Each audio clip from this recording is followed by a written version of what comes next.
Jelly Trumpet!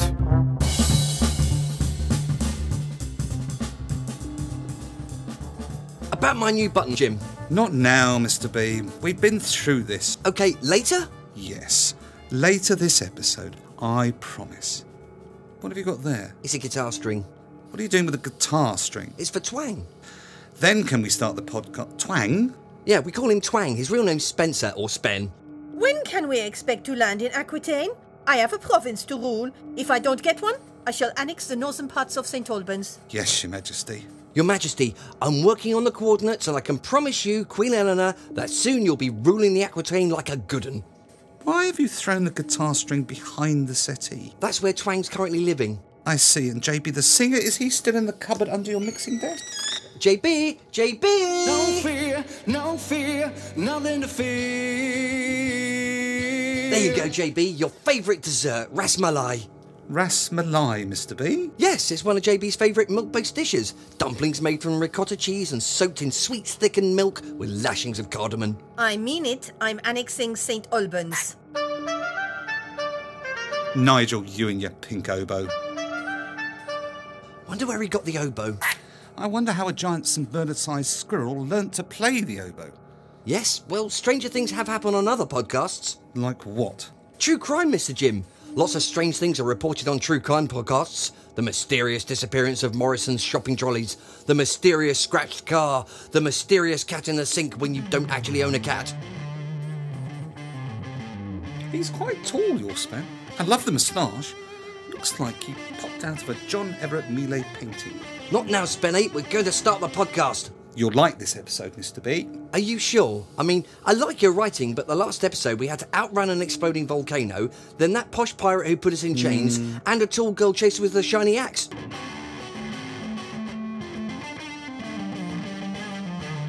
I told you I didn't write that bit. That was when Jelly Trumpet became self-aware. Oh, that old chestnut. Had you been drinking when writing the third draft again? Oh, quel homme magnifique! Yes, Ben is magnificent, Your Majesty. A most glorious example of maleness. No, you can't annex him. Merde. I'm still annexing the town of St Albans for the Aquitaine. Well, we'd rather you didn't. We can visit the farmer's market later, buy some antoilette, chiselings. You'd like that? Why does Her Majesty dwell on sausages? They are satisfying. Even Nigel likes Spen. Yes, Spen is popular with all mammals and some reptiles. Well, if you don't mind pressing a button or two, Mr. B. What's that smell?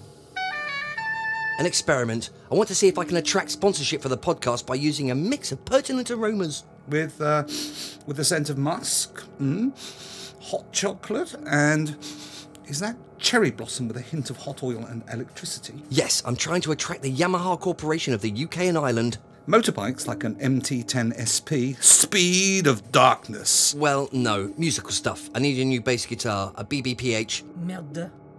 Pushing the green button. Wait, one question. Is there a reason, Mr. B, that you have a rock guitarist living behind the settee in the studio? Do we need a reason, Mr. Jim? No. I'll press the start button. Oh, Spenny! Cooey! Welcome to Jelly Trumpet, the world's only comedy podcast about creativity. Jelly Trumpet makes you more creative with tips, tricks and ideas for expanding your imagination. Especially good for business people wanting to be creative online. In this episode, a checklist for being more creative called The 9 Trumpets of Creativity. Our 7th trumpet is Reverse. Challenge at Home, a creative exercise for you to try at home. And Challenge Jim, where Mr. B challenges Jim with an exercise in creativity. Plus, a brand new micro sitcom called The Startup, with our hero Mary, the entrepreneur, starring in an episode titled Marks and Amazon Part 1, Part 2 later. And our very special guest will take part in Interview Countdown. 12 questions in 12 minutes. I had that dream again, Sharon. 9 Trumpets of Creativity. Our 7th trumpet is Reverse. This season on Jelly Trumpet, we're talking about the 9 Trumpets of Creativity. It's a list of 9 ways of being more creative. In our last episode, we talked about the joy of rearranging ideas. This episode, Trumpet 7, Reverse. Download the PDF of all 9 trumpets of creativity from the Jelly Trumpet website. This list of creative tools is rearranged from Osborne's checklist, also known as Scamper. If you listen to the first season of Jelly Trumpet, you'll remember we talked a lot about keeping a journal of how you worked on each creative project. We called the journal Your Medicine. The idea is you build up your own toolkit of ideas, the journal becoming your creative self-coach. So here we go with number 7 in our 9 trumpets of creativity. Reverse. A reverse is when you begin a joke or a story in a way that leads the audience down one line of thinking, only to end it with an unexpected twist that undermines, distorts, or contradicts the original setup. I have always thought of it as being led up the garden path, which had a whole different meaning in Victorian times. Do research that adult connection. A typical reverse in comedy is like an Emo Phillips joke. I'm not going to attempt his voice. When I was a kid, my parents used to tell me, Emo, don't go near the cellar door. One day when they were away, I went up to the cellar door and I pushed it and walked through and saw strange, wonderful things I had never seen before, like trees, grass, flowers, the sun. That was nice. Or Steve Martin, and again, I'm not going to attempt the voice. I gave my cat a bath the other day. They love it. He sat there, he enjoyed it. It was fun for me. The fur would stick to my tongue, but other than that. You could live a life in reverse, The Curious Case Benjamin Button, or you can start at the end, a movie like The Lavender Hill Mob, and get a payoff you weren't expecting. Tarantino often starts a movie near enough in reverse and then breaks in new threads of plots. Are they happening in sync or different times? The takeaway. What can you reverse in your work? If you're selling something, you can start with the result or benefits or the loyal evangelistic customer. Not sure how you can apply that if you're a painter or potter, though, and a visual artist would know where to start with that one, if it's even possible.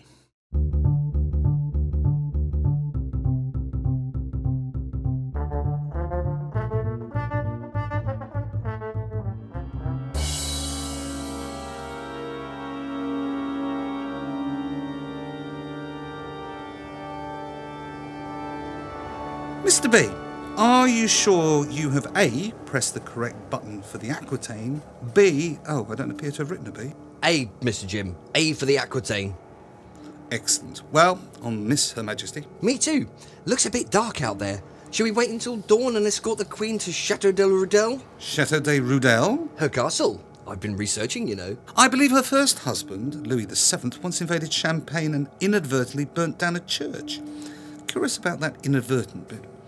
I'd say that was a crime. Have you ever experienced true crime, Mr. B? Well, there was that one time I accidentally heard steps singing tragedy. You, Mr. Jim? Well, I've been lucky, Mr. B. The odd crime has come my way. That time I was trapped in the lift with an accountant explaining pensions and loans. I claimed diplomatic immunity on behalf of Samoa. Then there was the time I wore double denim to a rave. But really, we've had a safe and sane life. I shall knight you, mon beau chevalier Spencer. God, she really is keen on Spen. And he's also a graphic designer. Oh, I'm sure that would come in handy. You know, Spen can knock her out a quick brochure, When Podcasts Go Rogue, or 101 Uses of a Medieval Queen, or Have Podcasts Will Travel Randomly to Places I Didn't Want to Go to. I feel a draft. Yes, Your Majesty. Better take you back to the Aquitaine. We don't want you annexing St Albans, putting Pilates teachers on trial, banning copies of The Garden and instigating a civil war with Watford again. No, we don't want that. It has got a bit nippy. Golly, she really likes Spen a lot. I don't think that was Eleanor. What makes you think that? Her lips didn't move. Perhaps she can scream without her lips? She's very talented, Mr. B, but she's not a Labradoring ventriloquist. Perhaps it's the podcast throttle cable. I mean, it's from Taiwan, so hard to get the parts. No, Mr. B. That scream definitely came from outside the podcast. Mr. B, look at the dials on your desk. Oh no! What is it, Mr. B? The dials are all in the dark zone. What does that mean, Petit Pierre? Mr. B? It was an experiment from 1999. I wanted to see if I could harness the power of music to make Guardian readers happy. Oh, no. Did it work? Oh, silly question. That doesn't explain... Dark zone. Things happened. Dark things. Things that should never see the light of day. What, like double denim? Worse, Mr. Jim. A story. A mystery. Men and women disappeared. It's, Louvre. Not now, Nigel. Run along and see if Spen wants to play a duet. I used to want Louvre. Wolves. Not sure I want to leave the podcast, Mr. B. It's still very dark out there and the The screams are off-putting? Like boring wood on a Friday night? Yes, only less wolves. Help us! I can press the green button and get the podcast back to, where we came from? Yes, let's do that. And leave them? We don't know who they are. True, Mr. Jim. You know something? I wrote a couple of jolly scenes at this point for the podcast. You, me, the Queen, Nigel and Spen, we eat cake and watch Netflix. Oh, it is devilry. No, Your Majesty, it's Netflix. I think that something is slowly taking over the podcast. Come, Nigel, we ride. Press the button, Jim? Well, Or stay and help? we should do the right thing. Press the button. Okay. Recherche, Nigel. She's gone, alone, into the dark. What do we do? We follow. Better bring cMac. Setting cMac to autopilot and Americanos. Wonderful gizmo, that coffee machine, Mr. B. Does everything and makes really good coffee. Setting cMac to run tape. For all mankind!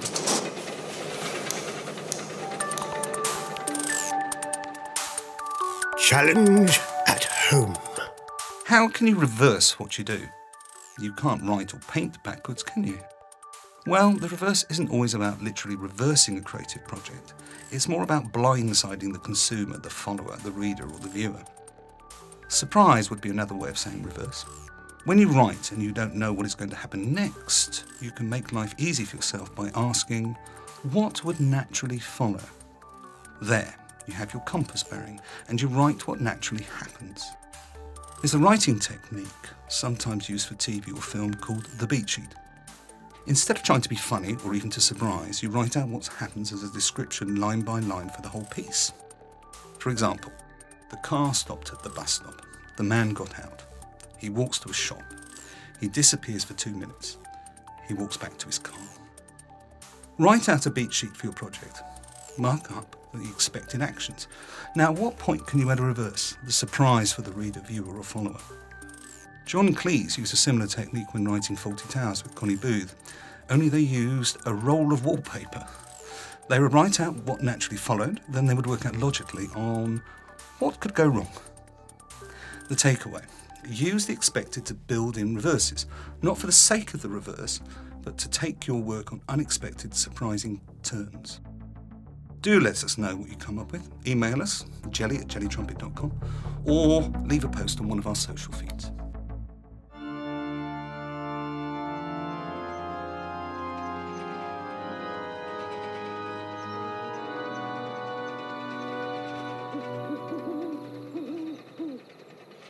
That's a very dark house, Mr. B. Nigel, arrête. I'd say early Victorian. Bit Gothic, turrets, dormers, the wide wraparound porches and spindlework appears to be lit by candles. I'd have written old dark house, but I appreciate your architectural knowledge. Shall I send cMac in? I fitted him with infrared cameras and I can set him to silent mode. Silent mode?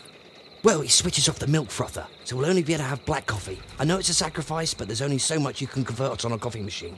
Now, how is cMac going to get through the door silently? I've primed him to enter silently but politely. Politely? You know, ring the... Oh. So much for silent mode. Oh, what is that smell? Well, it's not hope. Could be sage. Sage? Yes, burning sage, sometimes called smudging, is a ritual for cleansing a space, often used after a traumatic incident. Okay. Well, we better go in. This space reminds me of the Natural History Museum. Reminds me of my last stand-up gig. Candlelit. Empty. Let's try that door. I can see a peep of light. I bet the door creaks. I bet it doesn't creak. Oh, you were right, Mr. B. No creaking. Oh, it does creak. No, that was my knees. Fish oil. You need fish oil. What? Fish oil is very good for the joints. Before we go into the scary room, should we do something about the body in that wheelbarrow? What? Or we could have an interlude and come back to that body in the wheelbarrow. An interlude will work at this point. Very well. cMac, run the micro sitcom. The Startup, a micro sitcom.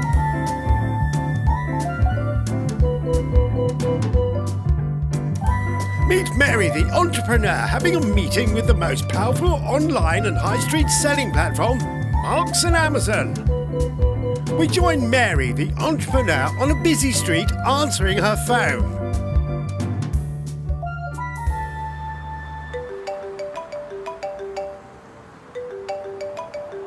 Good morning to you, HM Revenues and Customs. You know why I call you that, Bev. Because, Bev, you spend all your money at H&M and customise your outfits with Prosecco. No, I can't. No, Bev, I can't. Because I'm just outside the Marks and Amazon office. It's a meeting. I told you. I'm going to sell my makeup brand through their website. Yes, Baby Maker. Makeup for babies. Add extra cuteness, hide the dribbles. Oh, all right, I'll come over after the meeting. With you about 10? Yes, with Prosecco. Yes, chilled. And yes, just in time for 11's. We've been expecting you for the last 17 seconds. Oh, I'm sorry, I was on the phone. Take the seat. This is Mr. Fowler from merchandising. This is Miss Baum from our pricing battalion. Well, this is a real honour. You will please set your phone to silent. First, a short presentation. I see. Well, Our platform will sell your baby makeup, extra cuteness, hide the dribbles range. We will take 68%. Oh, now, hang on. Marks and Amazon is the largest selling platform and shop chain in the UK. We will be launching our new delivery service shortly. The new delivery service is codenamed BMO. BMO? What does that... Patience, Mary, patience. 68%?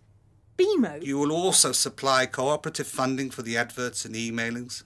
This is set at £1,800 per quarter. As for fees, we charge 27 pence per item on our Fulfilled by M&A programme. Late deliveries, running out of stock, less than favourable reviews will be dealt with at our discretion. Oh yes, and you'll discount by 15% on our special principal sales days. Well, Hans, I'm just doing a few sums in my head, and I think I'm right in saying that with the margin, the co-op funding, the fulfilment fees and the fines, that Baby Maker Makeup will owe you money. Certainly. So why should I sell through Marks and Amazon? There is no option, none. But I can sell through my own web store, through the other high street stores and... High street? What high street? The high street will be gone at the end of our 5-year plan. Nothing left but charity shops and coffee chains. You can't say that. But I can, Mary. See? Part 2 of the startup later.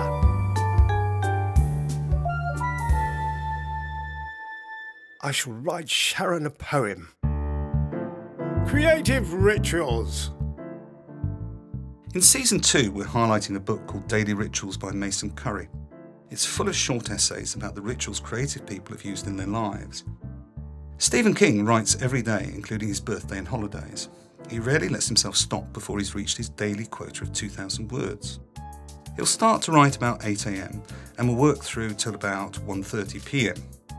Then he has his afternoons and evenings free for naps, reading, family and watching baseball. That's quite disciplined. Are you, or can you be so disciplined? The takeaway.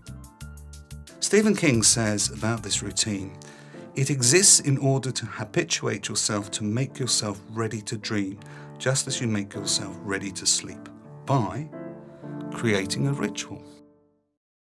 Coming up, interview countdown. Challenge Jim. Mr. B will issue Jim a challenge. And list of the week. Sponsored by Conversion Detectives, the really creative digital marketing agency. Search Conversion Detectives. And now here's We Paint Houses with their song Damaged. Find them on Facetube and on Bandcamp. As I look out, I can't see not much further in front of me. And as I look out, I can't breathe. It's oxygen for my memory.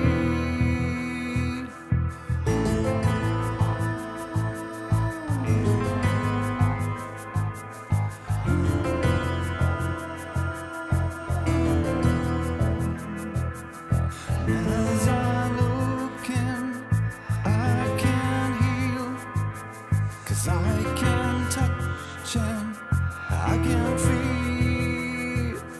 And as I look in, I can't heal this anymore.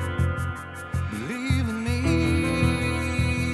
so I open my eyes.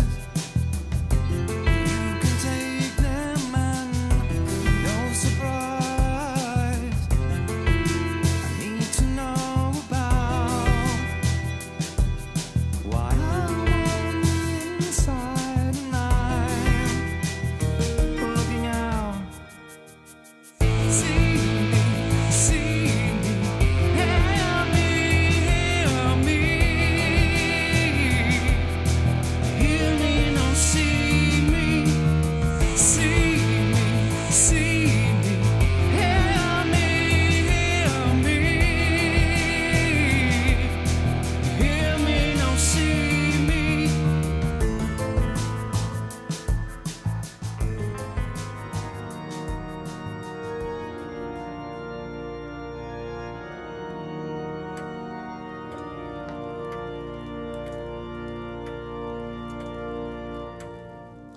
Who are you? Excuse us, we were looking for the Aquitaine. Does he look medieval? He's wearing a double-breasted suit and a waistcoat, Mr. B. Your Majesty, gentlemen, may I introduce myself? Holmes, Sherlock Holmes. You were expecting me. Well, no. No. Non. Of course you were. Still. No. Toujours pas. I brought you here today. No, wait, I didn't bring you. Odd. How odd. Very well, gentlemen, I'm sure Dr. Watson will come up with an enchanting title for this case. The case of the missing member of the Japanese royal family in the House of Fear, perhaps. What? What? Merde. We have little time. The kidnapper's intentions are unclear. The note states that when the clock strikes 12, the princess will be no more. Will you help me, gentlemen? Your Majesty, large furry mammal? Does it involve kneeling? My knees, you know. Have you got any fish oil? Of course. So will the Motom and Petit Pierre. Nigel, down. Princess Yamaha. Yamaha? Yamaha, as in Yamaha BBPH bass guitar. Yamaha as in MT10SP Speed of Darkness motorbike. Those are words. Definitely words. I don't know what they mean, but they are words. As I was saying, we have less than 1 hour to find Princess Yamaha. Dr. Watson and I have been looking all evening. He's dead. Nonsense. Well-built chap, bowler hat, in a tweed suit. Correct. He's dead. Nigel, fetch. Thank you, Nigel. See him in the wheelbarrow, Sherlock. Very sorry, he's dead. He's not dead. He was waylaid by a bottle of 12-year-old Lagavulin malt whiskey. What? Hit over the head? No, he drank it. Doctor, can you hear me? I see. Good point. Very well, Doctor. I understand. Motom, how did you know I am a queen? Could be the crown you're wearing. But this is my most modest crown. I use it only for going to the shops. I think it's the baubles made of pearls, along with the glittering of the sapphires and the diamonds that gave it away. Along with a very large ruby in the middle. We have very little time, gentlemen and Your Majesty. When the clock strikes 12, we will have lost Princess Yamaha. I see. Mr. B, we could look up the princess's social feed and see if there are any clues on TikTok or a Facebook page. Social feeds? I could do that, Mr. Jim. I mean, cMac has a rather neat search engine, but... But what, Mr. B? What could possibly stop you from investigating via the internet? I estimate that we're currently in England, the year being something like 1887 or even 1889. Right. Well, it was worth a go. What were you typing? I was searching true crime in the Victorian era. And? Anything interesting? No, we're in the Victorian era. Aren't we, eh? We should get back to the podcast. Can our two amateur podcasters save Princess Yamaha? Where is the princess? Who could have committed such a dastardly act? Just how many crowns does Queen Eleanor possess? Listen to Jelly Trumpet Reverse Part 2 to find out.